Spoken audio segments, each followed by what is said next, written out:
So I don't feel like he did this to me. I feel like it's just part of living in a fallen world, and that it makes him sad. That it makes him sad that Crew got sick. It makes him sad that Crew's not here, and that he shares that with me. He sits in it with me. He honors it. Yeah. And he wouldn't explain it away. He wouldn't explain it away with, oh, don't even worry about it. Like, everything's fine. Like, he's in heaven and everything's okay. You know, he wouldn't explain it away. He would sit there with me in it and honor the sadness that I feel, because my sadness and my grief is evidence of my love for Crew.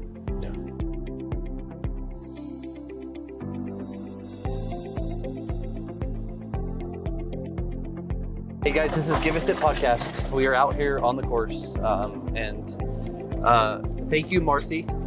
Thanks for connecting Ashley and I. Yesterday we had a good call. We got to know each other a little bit better, and grateful to have you on the podcast. Grateful to be here.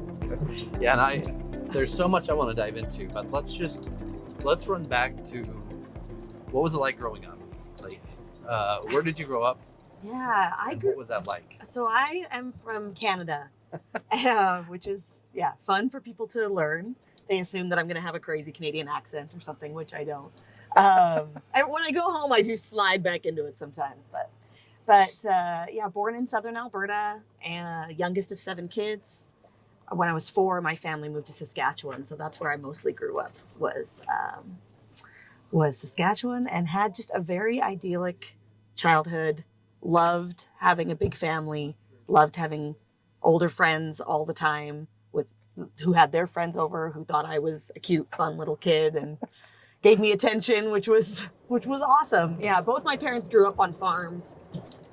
So hard work. Yeah, so I didn't grow up on a farm, but just coming from that, just having parents that grew up as farmers, I feel like they instilled a really strong work ethic in me as a young child.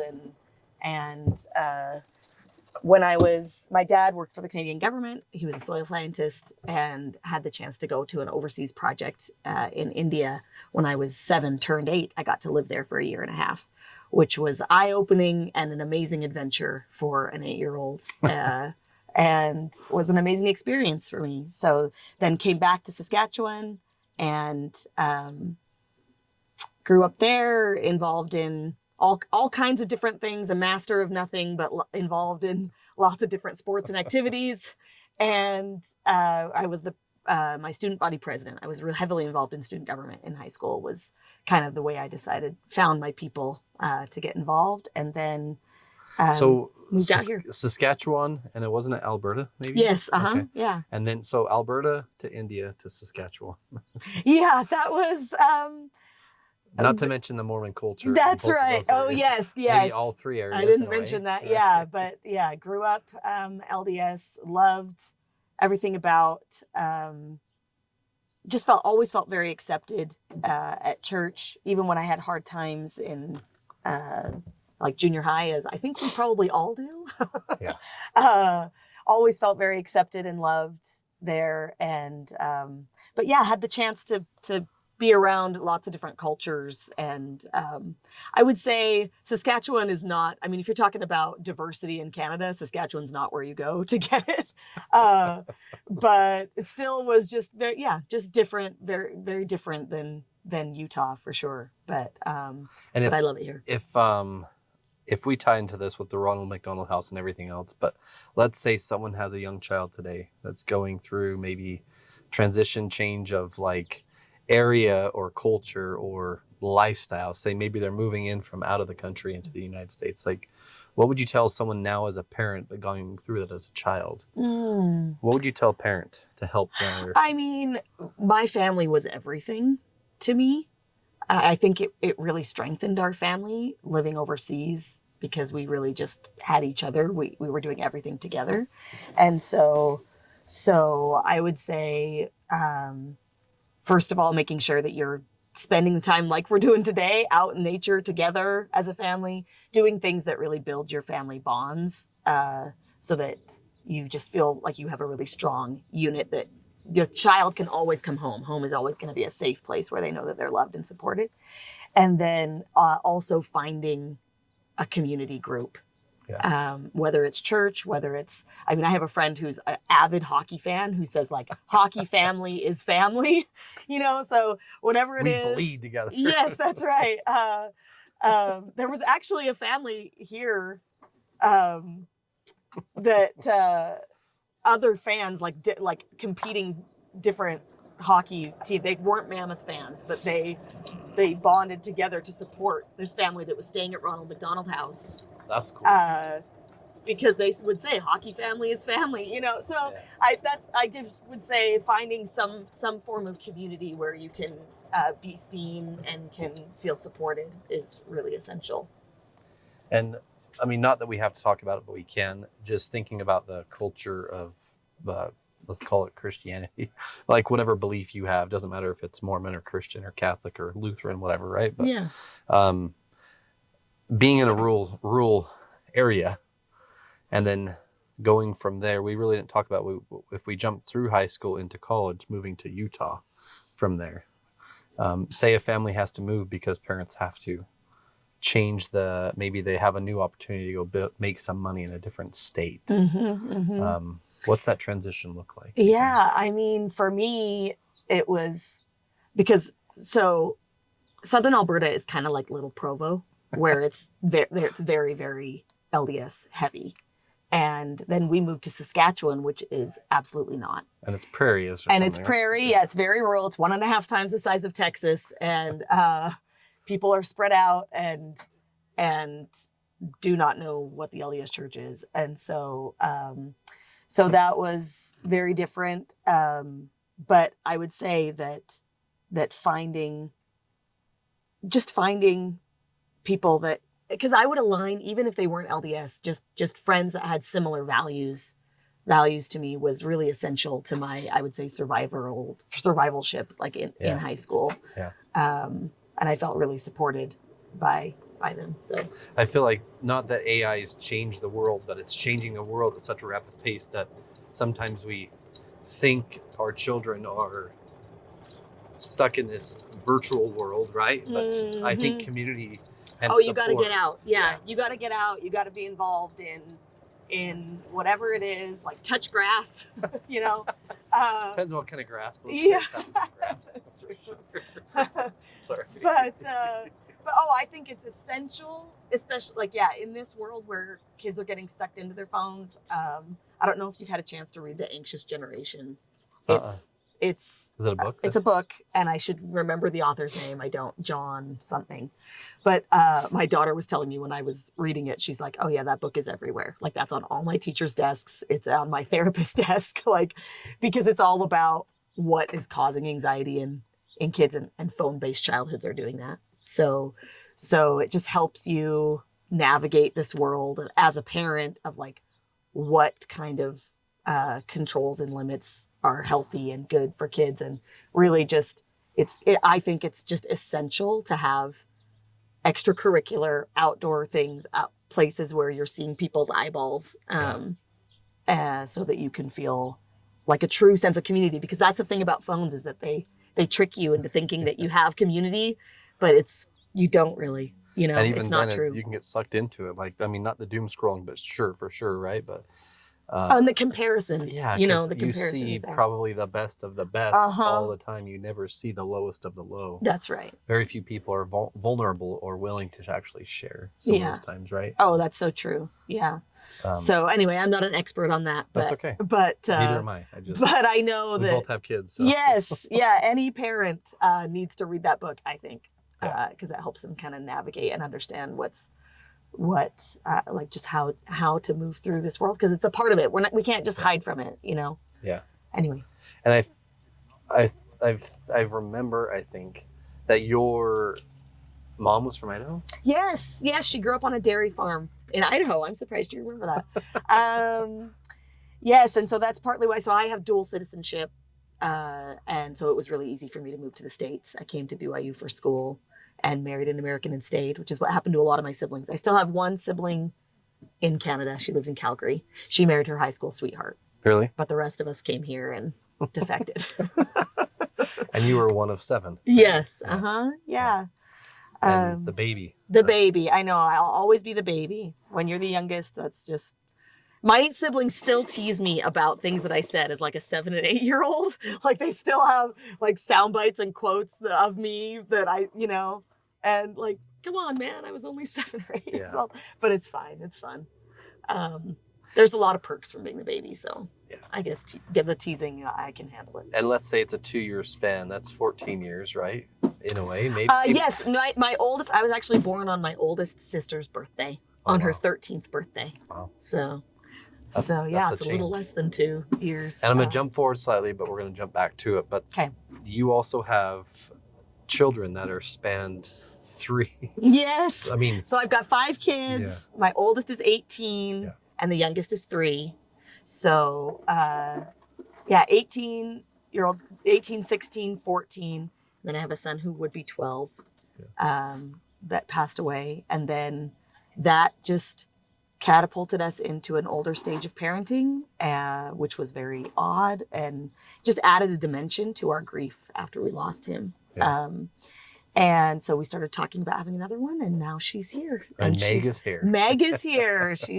She's 3 and just so adorable and just doing her part to add light and love into our lives every day. And that's amazing. Yeah, it's fun. But it's really hard. Like young kids, I feel like it's physically exhausting, but it's so fun. And I know how to do it. Like mentally, I know, like I got it, And when they get older, man. You're supposed to give me some good news. I know, gosh. I'm not the one to do it. I feel very out of my depth with teenagers. And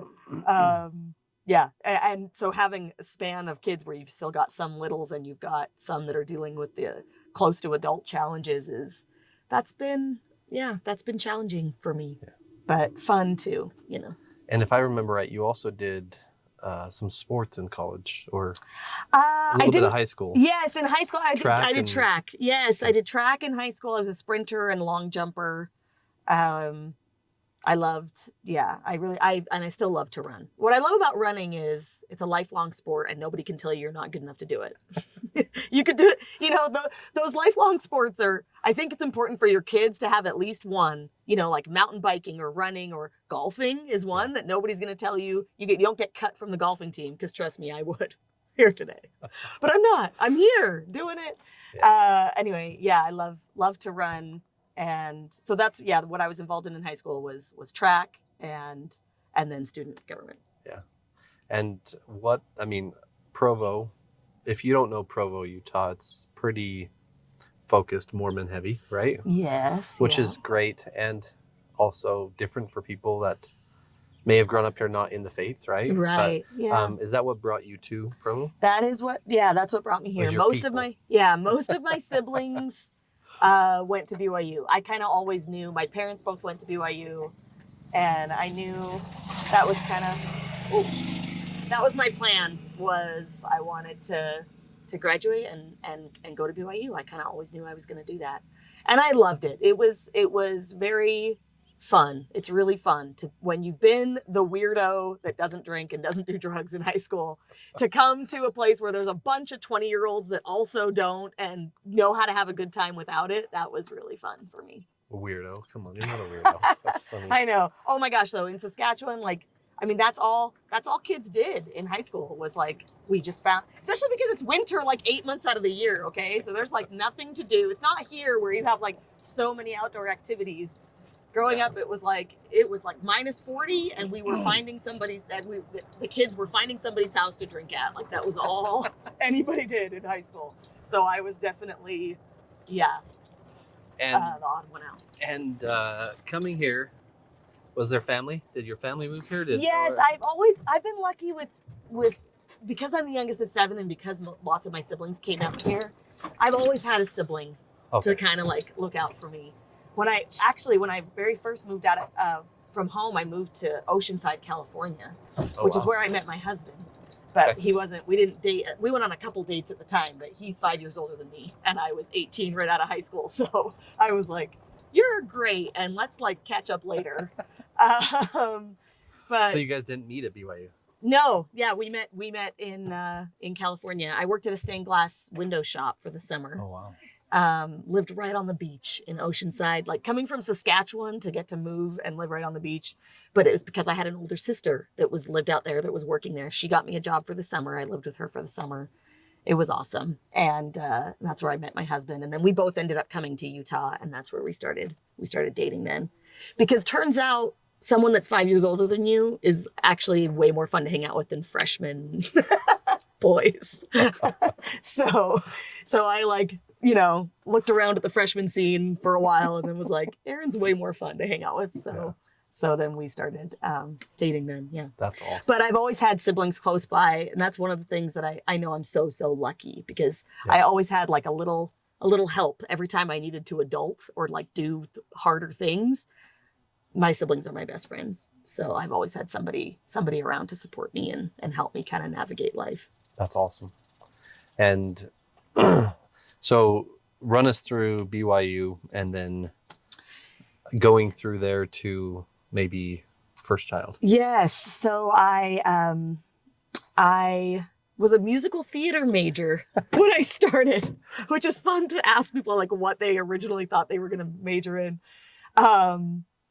I don't know. It was just, that was the track. I was on like the theater track because I had no idea what I wanted to do. And I knew that I loved to sing. Quickly learned that like, if you actually want to major in that, you need like a lot more legit skill, which is funny because my son just got accepted to the BFA program at UVU. Yeah. So my son is into it and loves it and actually has the talent that I did not have as an 18-year-old. But well, mom helped him get half the way there. That's you know what? We're gonna go with that. That sounds great. And he's up doing some. I mean, he's getting paid right now to do. Yes, he's at a theater in Island Park for the summer. Yeah, the Play Mill. Beautiful area. He gets to be Olaf in Frozen. Oh my God, I would love that. And ensemble in Les Mis. And so yeah, his housing's provided and he gets to get paid. So to us, he's made it. That's very exciting for him. Yeah. So anyway, that's how I started, but then quickly realized that wasn't going to be for me, and decided to major in communications with a broadcast journalism emphasis. And that was a really fun major because I love telling stories. I love learning people's stories, and I love telling them. And that's what you get to do in broadcast. So that's what I majored in and had a great experience. Got married after my freshman year of college. And then I had an internship at ABC4 and was pregnant with my first child during that internship. And so then Finn was born, my son, and became a stay-at-home mom after that. So I've homeschooled my kids on and off. That's a whole other story that we don't have to get into, but just I love education. I love reading and poetry, and I love helping my kids just have a love for lifelong learning. And so done that, and then had after I blinked, and then I had 4 kids. And then like life story wise, it was when my youngest was 2, when Crew was 2. I was 31. I was diagnosed with stage 4 breast cancer. Jeez. And it was out of nowhere. I have no family history. And so stay-at-home mom. Yeah. 4 kids, right? Mm-hmm. Yeah, 4 kids at the time. And I mean, what thoughts? We're gonna get into God. We're gonna get into all of those things, right? But I mean, how you tell someone today that may have that same thing happen right now? Yeah. What do you tell them? I mean, there's nothing like a life-altering diagnosis like that to just make you realize what's really important in life. And you will never offend me. Like that's partly my personality anyway. Like my mom is like that. I don't get offended at all. And so that can actually make me, I just touched my mic, but that can make me somewhat of sometimes I'm not as sensitive to other people, things that might offend other people, because I just don't have time to care about stupid crap. Like when you get a diagnosis like that and you think I'm going to die tomorrow, it's just like, you just know that life is too short to care about small grievances, and you start to really zero in on relationships and the things that really matter. So, but I would say, yeah, I remember the day I was diagnosed, or the day I got the call, my kids were not listening. And it was time for us to do kitchen cleanup, which we all help clean up the kitchen. And the yesterday me maybe would have like harped on them a little bit about like, come on, like you need to do your stuff. And like, and I just remember looking at my husband and we were like, yeah, we're not gonna get mad at them tonight. Like, that's not, why would we do that ever, you know? And I wish that perspective could stay with you always. Every once in a while when I do have a short fuse, you know, we're just human. We're human, so it's gonna happen, and that's natural. But in business and family. That's right. Yeah, exactly. It happens. Yeah, it happens. It happens. And it's good to give yourself grace too, and just to recognize that if we didn't make mistakes, we wouldn't be human. Yeah. And that's part of it. And then we just get to get back in the flow and take a deep breath and try again. But yeah, it was scary for sure. And but like I said, I've always I just really relied on my people. And that's what I would say too. And those relationships were already built, right? Yeah. So had I cut ties with my family, had I not had the relationships that I'd had, I mean, I had a moment where, I don't know if you've seen It's a Wonderful Life, the movie. That's like one of my favorite Christmas movies. At the end, when everyone shows up, that was what it was like for me. I felt like every single person that was like coming out of the woodwork, that maybe I hadn't seen them for years, but they were showing up and helping me during my hard time. Yeah. And it was truly amazing. So I'm just really blessed to have had a ton of support and help all along the way. But anyway, to tell you, so like when people hear stage 4, I just will put the caveat on there that it did metastasize to my spine, but to one vertebrae. So I'm what they call oligometastatic, which means that it moved on, but to very few places, and they were still treating me with curative intent. So, so I went through all the treatment, chemo and radiation and everything. And today I'm what they call NED, which is no evidence of disease. You can fit 1 million cancer cells on the head of a pin, so it could come back anytime, and that's just something that I live with. But I just got to live my life, you know. And I watch for symptoms, but I had an amazing response to chemotherapy, and I'm incredibly blessed to be here. So honestly, I don't even really think about it. That's good. That much anymore. Yeah. It's crazy to think about it. We had talked, but like tomorrow's not promised. Right. Yeah, and my princesses, my daughters, we had talked about it a little bit, but Dad, why did Grandpa die? Like, did he not take care of himself? And I'm like, there's the things you can control, like working out and eating healthy and all the stuff, right? But then there's the outside that you can't control. Mm-hmm. Like you just said, I've never heard that. You said a pin has how many? 1 million cancer cells. That's correct. Yeah. And to think about how fast they can spread or grow yeah. It's crazy. Yeah, it is, and it's not promised, but yeah, that's one thing. So there's a Pink song. Okay, I don't know if you're a Pink fan, but I love to run. I love to run to music. Okay, once my phone died when I was running, and I was like, how am I going to get home? I need good music to run to. So I was running, and a Pink song came on, What About Us? And I'd never thought, I always just, I don't know, I don't really think deeply about pop song lyrics, but I always just assumed that was like a song about like a relationship that failed or something. But in that moment, it felt very much like a song about God, like singing to God. Because she says, what about us? What about all the times you said you had the answer? What about all the broken happy ever afters? And then there's a part of the song, and I know I felt like that, like when things have gone wrong in my life, and there's a part in the song where she says, I don't want control, I want to let go. And I just bawled while I was hearing it, because it was just like, that was the answer for me. I can't, there are things that you control, and you do everything that you can to control what you can. And then when the things that you can't control, you have to just let go, and not, because when you're trying to control it, it will, I mean, destroy your mental health that way. So Sure makes so it it hard. was just, yeah. So it was really kind of an eye-opening moment for me of realizing that I'm going to do everything that I can, and then I just have to let the rest go. So. And thank goodness for Aaron, right? Being able to Yes. to work and cover everything, Yes. right? And yeah. then also have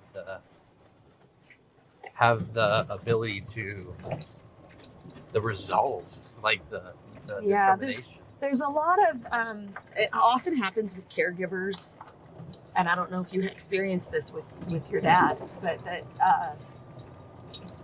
they hold it together when they need to, and then as soon as either the person is gone or the person is better, then that's when they kind of give themselves permission to fall apart a little bit. Aaron was yes, absolutely. Through all the hard things that we've been through, I mean, he really steps up, and but then he's also had his own challenges of times when after I got better, he really struggled with his mental health. His depression runs in his family, so that's something that he's always had to struggle with. But he has definitely. I remember after one of my surgeries, I had drains. I don't know if you know, like I had drains coming out of me that were awful. I couldn't hardly move, and that's just one of my favorite memories, is him just taking care of me, just helping me with those things. Yeah. So. And I remember, like you said, my mom,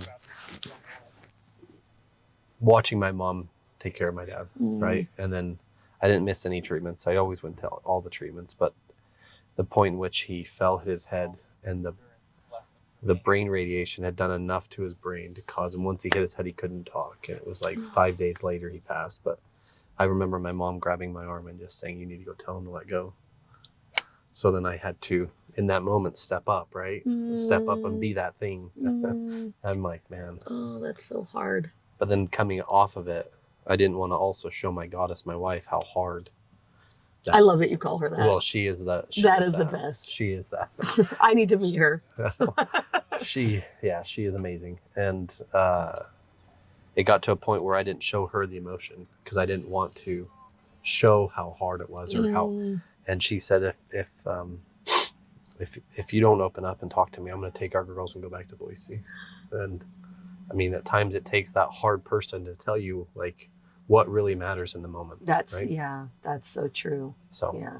And again, this is up to you on how much you want to elaborate. Oh no, I would, and I should have said it. I should have mentioned it. I should have said, like, I'm still learning how when I very first meet people, it just feels like very heavy to say it right out of the gate. But like I should have, if I'm not gonna see anyone again, if I feel like I'm never gonna see them again, then I don't always share about Crew. Yeah. But obviously we're spending the day together, and I should have said it right out of the gate. So. No, but that's okay. I mean, that's the thing is, I can imagine going through it once, right? I get to see my mom yearn for my dad. I get to see all these things.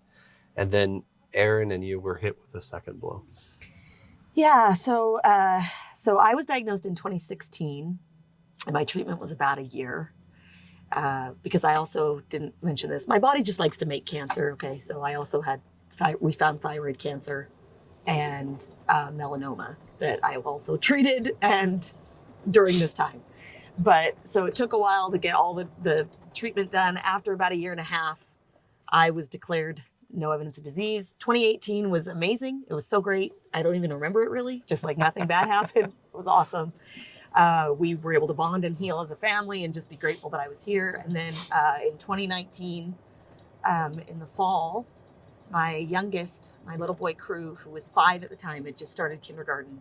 His coloring was off. He looked a little bit jaundicey. And there were just things that whenever a child gets diagnosed, it's very, usually it's a slow, like for us, it was slow, where there was things that seemed kind of off, but didn't really equate to, like kids have bruises. It was normal for him to have some bruises on his legs, but he kind of had a lot of bruises. And I thought, okay, we should maybe go to check that out. And then his coloring started changing. I got a text from his kindergarten teacher that said he seemed to be dragging with no energy, and that was not Crew. Like Crew was, he was full of energy. I mean, most 5-year-olds are, but he loved anyone that would interact with him. Like, he was best friends with his kindergarten teacher and like all the kids. I remember, just to help you understand who he was, he once in a waiting room, he convinced a teenager to play pretend cars with him. And he's 5, right? So he could tell I was amused that he had like got this much older kid to play with him. And he looked up at me and said, "What? I make friends. That's just what I do."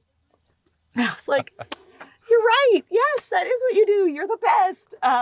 So very friendly, very full of energy. But he was, she said, dragging at school. And I had at first he had been really tired when he got home, but I thought that, it was afternoon kindergarten. I thought he was just adjusting to going to school for 3 hours. And anyway, all these things kind of started to line up, and I knew I needed to take him to the doctor to get his blood checked. And so we did that. And shortly, a few days later, we received the devastating news that he had leukemia. And breast cancer and leukemia are not related in any way. So it was not like a genetic thing. It was just, we just won the lottery twice. And so then that started us, we ended up going to Salt Lake Primary Children's Hospital and had countless overnight stays, some of which were 30 plus days in the hospital. He originally was supposed to have a 5-month treatment, but if there's anything that you learn, it's that doctors are just doing the best they can. They're just guessing. Yeah. So they had diagnosed him with a particular kind of leukemia, and then once he wasn't responding to chemo like they thought he would, they diagnosed him with something called MDS, which is really an old person disease. It basically means your bone marrow stops working. He just wasn't making blood cells. He wasn't. And so he needed a bone marrow transplant.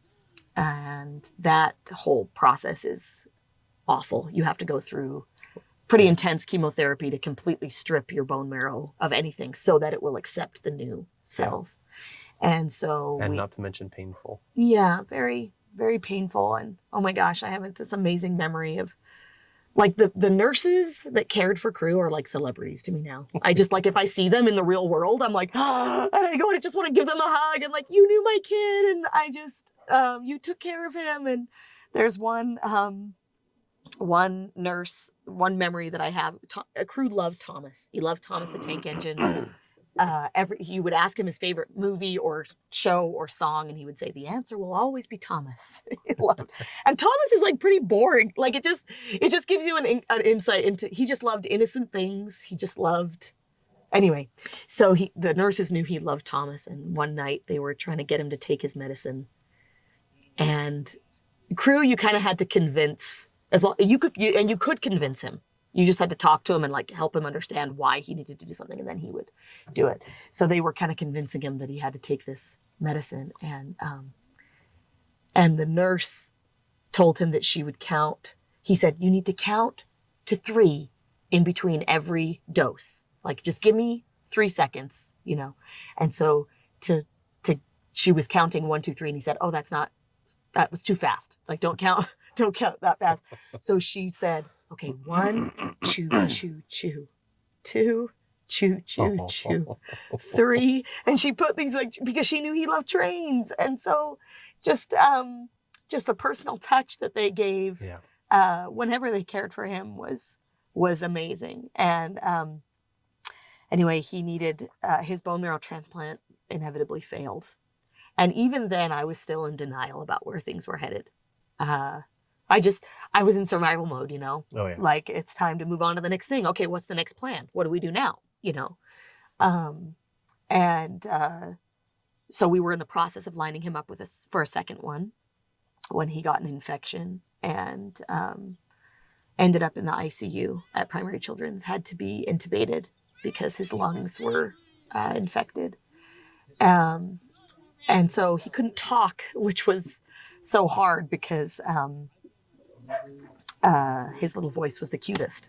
And so I remember he was just barely learning how to write because he was in kindergarten. So he had a little board where he could write things, and we would try to decipher what he was saying, and taught him some sign language near the end that was very empowering for him. And anyway, he passed away in June of 2020. So he was in the ICU for 3 weeks and succumbed to that infection.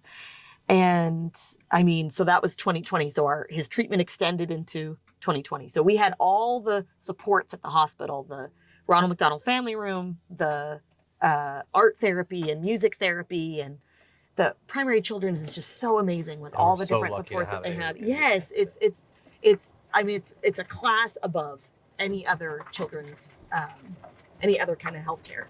Yeah. So it was awesome. And then when COVID happened, we went inpatient for his bone marrow transplant March 1st of 2020. Jeez. So it was just everything, like, oh my gosh, you want a metaphor for the crazy red tape of life. Like, everything was changing so rapidly. And I mean, Aaron and I couldn't be there together. Yeah.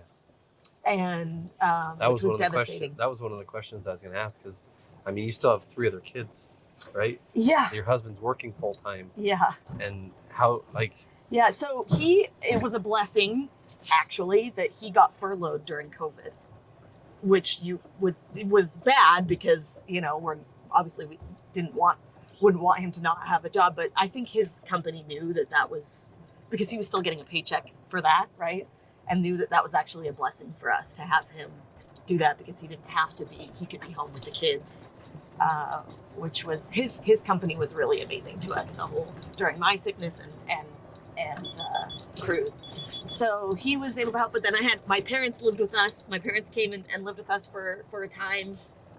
Aaron's stepmom lived with us and helped. Like I say, we just amazingly supported, could not have done any of that without the support of the family and friends and community that we had. So, but yeah, COVID made it. I remember a day with joy and sadness. Aaron brought our kids, drove the 2 hours round trip to the hospital so that they could wave at crew from the parking garage. They brought our dog too, to wave him, because we could see them parked up there. So, it was amazing and fun that they did it, and we talked to them on the phone while they were doing it, but it was also just devastatingly heartbreaking. Yeah. I remember a nurse offered to take a video of crew waving, and he didn't want to. He was like hung his head, and I was like holding his arm up to wave, and that's one of the regrets I have, is not honoring how sad and hard that moment was for him, not really recognizing it, because I kind of felt like my job as his mom, and I still believe that it's true, I was just keeping things light and happy for a 5-year-old. Like, that's what you needed to do, like we were, and that's just who he was too. Like, that's what he needed. But that was a particular moment where I could tell it was hard for him to not have his siblings in the room with him, and his dad. So, yeah, anyway. What do you tell someone that's maybe going through something? Well, first of all, you hear a lot about how you have to be your own advocate. But it's hard in the moment, because you just want to trust the experts. Like, I don't know. You're the one that, and I'm very much a rule follower. So if they tell me what the rules are, like, I'm just going to listen and I'm going to do it. But, or if they tell me this is what the next step in treatment is, I'm just gonna be like, okay, yeah, I guess that's right. But I learned that I needed to, and this is partly with Ronald McDonald House, why family-centered care is so important, is because no one knows your child like the parent. Yeah. And that the more, the data shows that family-centered care improves patient outcomes. So the more the family is involved in a patient's treatment plan and talking with the doctors, and more that they're on site at the hospital, the better the patient is going to do. And so that means that the family needs to be educated in that too, and recognize that they need to be an advocate for themselves and for what their opinions matter, even though they don't have the med school learning. that their intuition and their understanding and knowledge of this particular individual is really, really valuable. So, so yeah, being an advocate, for yourself, if it's you with the medical crisis, or for your family, making sure that there's enough people that are educated about that they need to be sticking up for this person, that's their role, in that. And yeah, I don't know. That's okay. I mean, that's great. I remember going through it, and I mean, even my dad was old enough. I'm so sorry for crew, right? And we kind of talked about going into Huntsman here in Utah is an amazing place to have. It's so amazing, yes. And then having the walking into there and you see the children's units. I mean, and I remember telling my dad, and he looked at me. I didn't have to say anything. He just said, I'm okay. Like, if they can live, I'm okay, right? And I mean, the perspective is that he also didn't want anyone in the room. As you get older, you're not ashamed, but you're also like taking it in. So I remember him pushing against all of us being in the room, all of us helping, right? So the advocate side is more important than ever for, like you said, the stats of family supporting, but also allowing them maybe in the time to deal with some of it themselves. Yeah, right? Yeah, And that makes hard. sense. And maybe, like, for your dad, understanding that it's not you taking away his autonomy, but it's you supporting him, is just a mind shift. But that also, yeah, I can imagine. Like, I'm sure that would be really hard to, like, I don't want my kids to tell me what to do. I know I won't when I'm older, So. And I'm going to say this because I think it's relative, and I also then we want to jump into Ronald McDonald's and Yes. how important that was and how important it is today and what you do. But I remember sitting with my dad and saying, Dad, this is like 2 weeks before. He loved iceberg. We have iceberg here in Utah, right? Yes, yeah. Chocolate cone, vanilla cone that's a foot tall. Oh. Every Tuesday I'd go get him and bring him over, right? It's just get it and watch him eat it and sit on the couch and watch an old Western or something. Yeah. Right? Oh, I love that. I remember sitting on the couch and I just said, Dad, you don't get it. We're all losing you. Like, we're all losing you. And he's like, no, you don't understand. There's nothing for me. There was no belief in God. There was no belief in a higher power. There was no belief in anything else. So we also talked a little bit about it, that people will say, well, God, why did you do this to me? Like, your perspective on it not shocked me, but made me appreciate it differently. What was your perspective on what you felt at that time with God, and what was that like? People would ask me, like, after I've gone through cancer and then have a child that passed from cancer, is how am I not mad at God? And I had to really think about that. And I would say that this perspective took me probably 2 years of thinking about it. Pray and think. Praying and thinking and reading. And this is part of the work of when we go through hard things, is journaling and reading and having that time and therapy and time to just process everything that's going on. It takes your mind a while to really come to some conclusions. For me, I knew that I came to the conclusion that God did not do this to me. So, like, why would I be mad at him? He didn't do it. Sometimes people think, like, if he's all powerful, if he's doing everything, he's controlling everything, then he did do this to you. And I think that if people want to be in control, and they think, if I'm not in control, at least God is. And I believe that he is. I truly do, but just not in the way that we think. I don't believe that he's a puppet master pulling strings, making things happen. I believe that he has a plan for us to come and experience mortality. It's our choice to experience it. And it's our choice to experience it. Yes. And that mortality works, that our spirit knows that whether we seek out, whether things happen to us because they happen or because we're seeking out hard things, that our spirit knows that we are supposed to be seeking and overcoming challenges. Like, that's why we're here. So I don't feel like he did this to me. I feel like it's just part of living in a fallen world, and that it makes him sad. That Crew got sick. It makes him sad that Crew's not here, and that he shares that with me. he sits in it with me. He honors it. Yeah. And he wouldn't explain it away. He wouldn't explain it away with, oh, don't even worry about it. Like, everything's fine. Like, he's in heaven and everything's okay. You know, he wouldn't explain it away. He would sit there with me in it and honor the sadness that I feel, because my sadness and my grief is evidence of my love for Crew. Yeah. And so when that perspective shifted for me of recognizing that he's not taking the storm away, but he's in the boat with me, was really helpful for me. So that's one way that I feel like that, and it's hard because you don't want to put the things that you've learned that have taken you years. Someone else might have a completely different experience than me, so you don't want to project that on other people's experiences. And at the same time, I know that it has been really helpful for my life. Yeah. Cut. With all of that, thanks for sharing. Thanks for being vulnerable and just opening up. And now I really want to dive into Ronald McDonald House and why it was so impactful, why it's so intentionally impactful for you today. Because I remember you saying in that time of crisis, that time of that time of no one can tell you what it's going to be like when you go through that period, right? Yeah.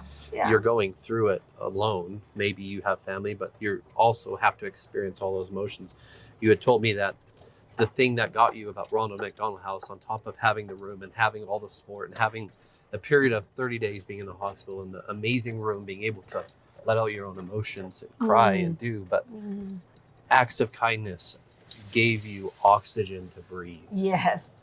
Yeah. So, I mean, if people aren't familiar with the mission of Ronald McDonald House, it's to support families when they have an ill or injured child, support families when they have a child that is hospitalized. And you can hear that and not really understand what it means until it's your child in the hospital, or you have a family member that's been supported, or you've been inside one of our buildings and actually get to physically see what we provide. Then it's like, I always, whenever I give tours of the family room that we have in Lehigh, people are always like amazed, like, oh, I had no idea that this is what it meant, you know, because the word support is just like, what does that even mean, you know? But we provide a home away from home. We provide all the kinds of services that families need, all those Maslow's hierarchy, like safety and your food and a bed to sleep in, shelter. You know, we're doing all of that so that you don't have to worry about that when your child is hospitalized. You can focus all of your energy on the care of your child. So with the night that Crew was diagnosed, I was able to stay in an overnight room.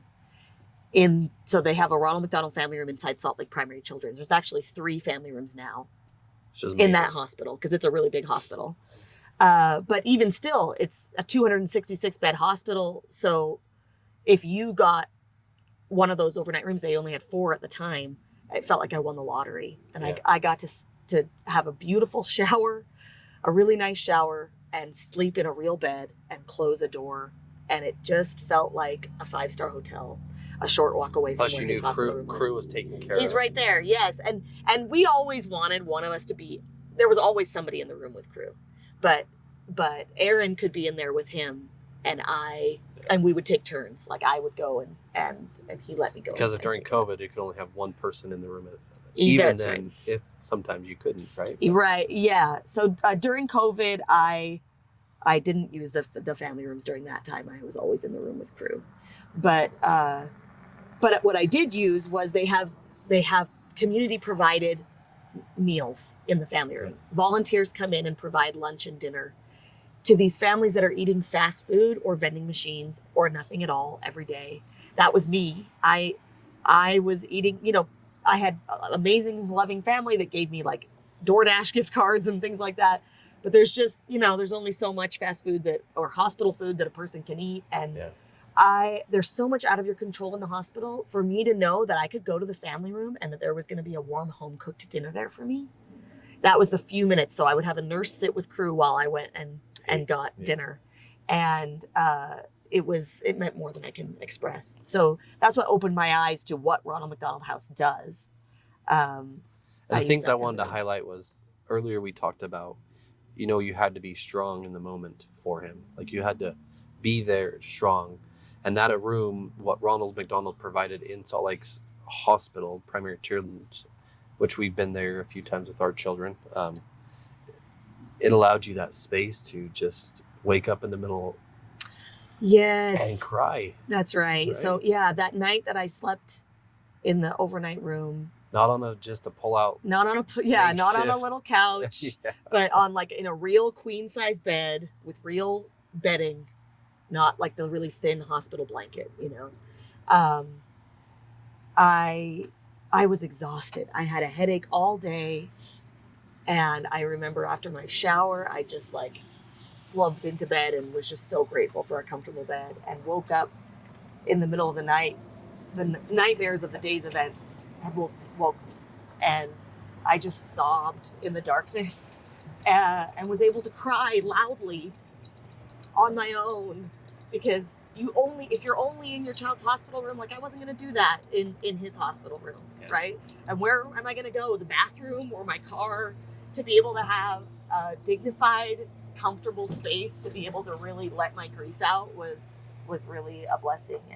And so yeah, when you mentioned about acts of kindness being like oxygen, it's just you're so stressed out and you're in such a state of overwhelm that anytime someone does anything to relieve any kind of stress, it's just amazing. So that's what I tell people, like when they ask me, what do I do for my friend who has cancer? What do I do for my friend who is going through whatever, fill in the blank? It's just acting. It's showing up. Yeah. It's not asking, what can I do? They're not going to tell you. They don't know. I didn't know what I needed, you know? And so, so it's just acting. It's choosing something that you think will relieve stress. Maybe it's taking their car through the car wash. Maybe it's going in, delivering a meal or a snack or whatever, but it's choosing something that you know will relieve some stress. I got like a $20 gas card, and you might think $20, like what is that?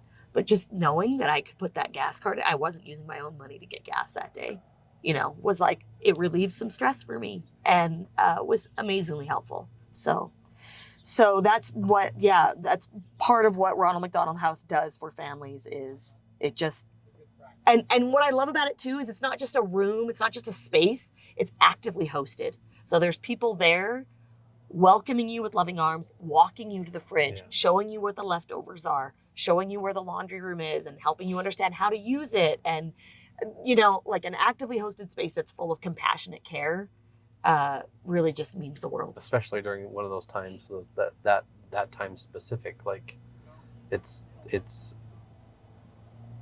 you've been through it at a different level than most people, and going through it for us, parking was hard, food was hard, getting people in and out was hard, the coordination of all of that, then the nurse changed, and this, like all of those things, right? And to have actively hosted space in a hospital that's close enough that it's walking distance within where your family or someone is more impactful, especially for a parent. Yeah. Like, I mean, because what parent wouldn't want to be in the room? Right. Yeah. Right? So that's the thing is especially a lot of times. So in Lehigh, so we have a family room in the new Lehigh Primary Children's Hospital. We're right next to the NICU and the PICU. And so I would say a lot of our parents are NICU parents who their baby is probably not going to know that they're not in the room with them. Yeah. And they can be like, we had a mom who just recently was staying when her baby that was born at 1.5 pounds is finally old enough to start to learn to eat. She can stay in a nice bed in the overnight room in the family room and be there just down the hall for his every 3-hour wake schedule, and be able to sleep, but still be able to take care of herself at the same time, you know?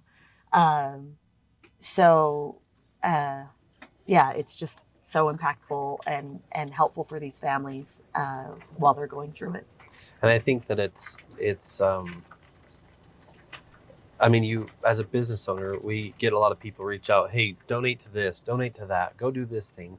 I think going back through the whole history of your life, broadcast journalism, right? Being able to hear the stories, talk to the stories, and then going through it yourself, then going through it with crew, and now having this deep passion to help families, like you're able to speak to it to a level that most people would never understand. And they're going through it, right? Yeah, that's true. And Ronald McDonald House is really amazing about my parent perspective. They're always asking me about just my thoughts on certain things and making sure that they're thinking about it from the parent angle, which I really appreciate. They have been so kind to me, and they let me tell Crew's story a lot, which I love. And of course, because people don't ask me about Crew, or they don't want to bring him up because they don't want to make me sad, but I'm sad anyway.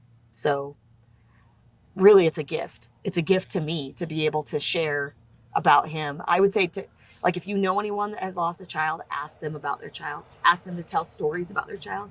Hearing Crew's name is like my favorite sound in the world. I love it. And so so I love that I get to tell his story, and that he so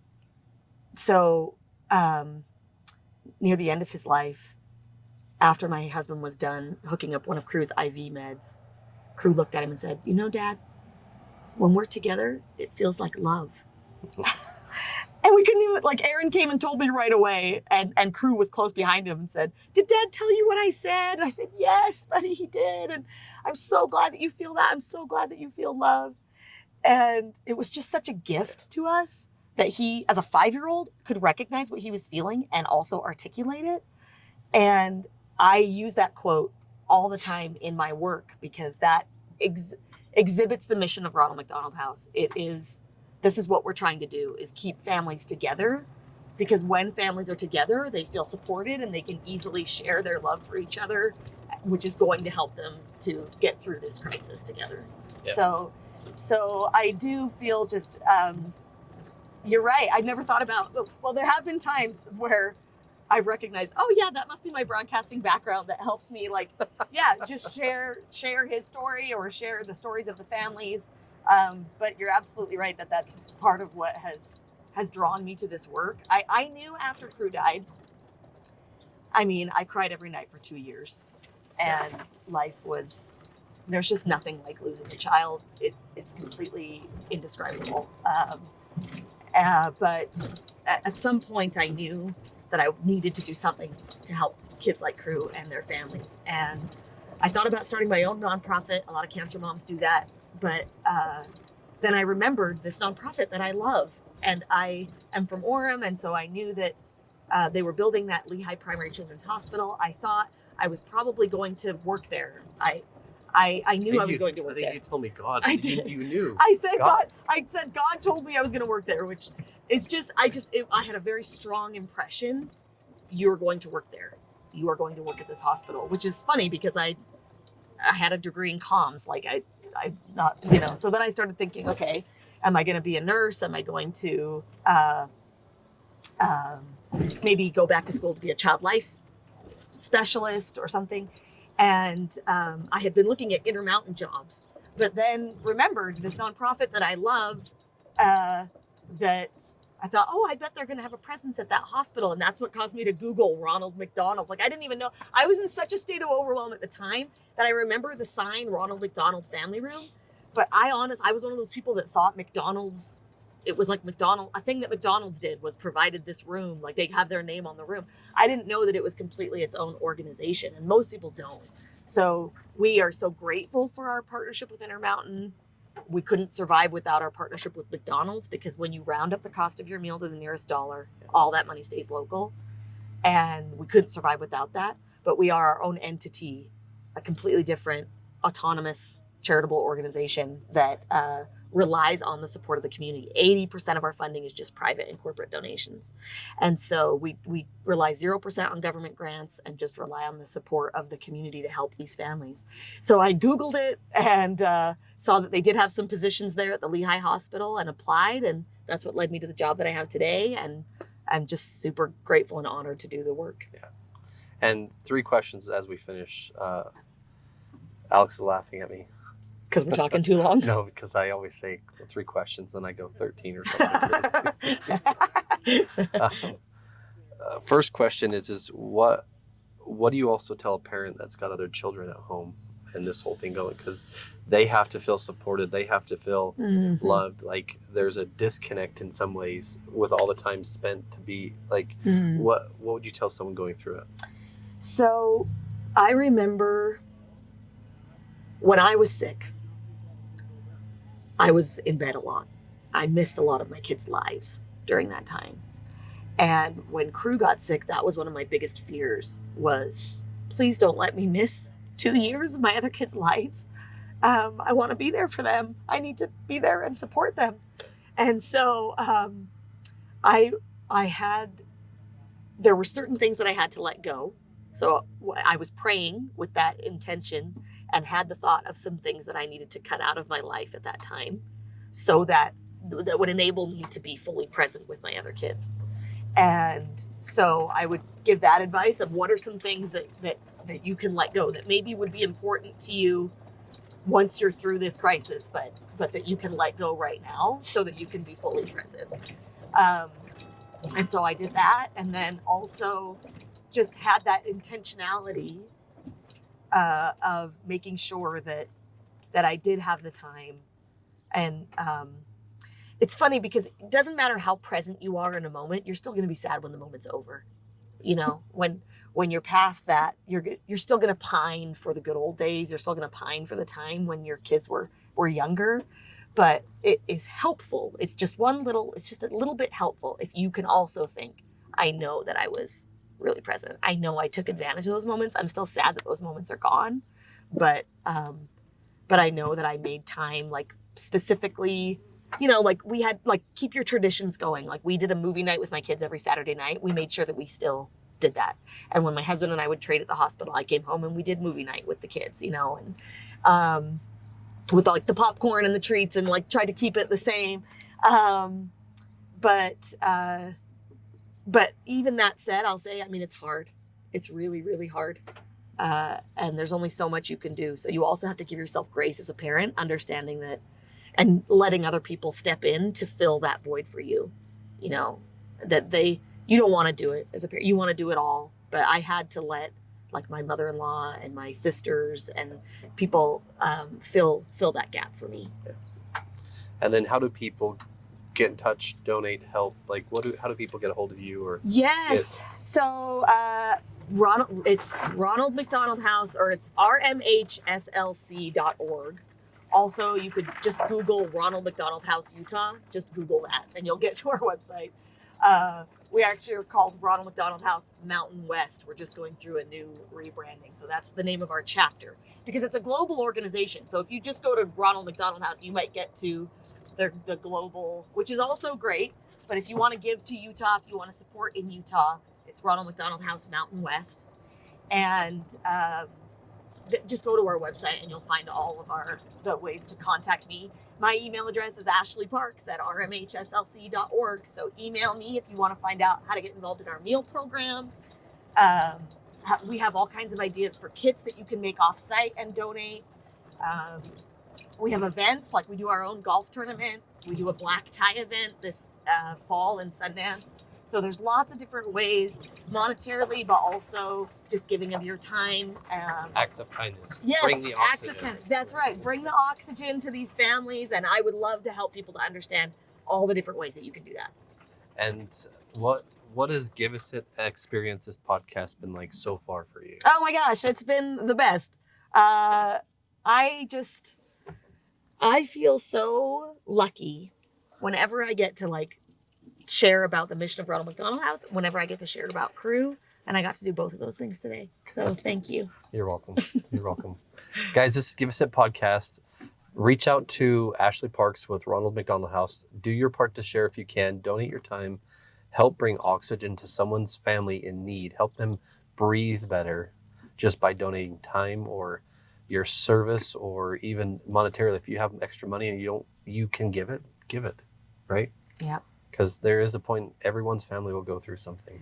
And we've got all kinds of recognition benefits for companies that are wanting to do it as well to sponsor our events and things. Like we'll try to put something in it for you too, but you know you're doing it just to help the fams. Yeah. That's right. Guys, this is Wes. Give Us It podcast. Thank you so much, and share this with someone who needs to hear this. Thank you. Thanks, Wes. You're welcome.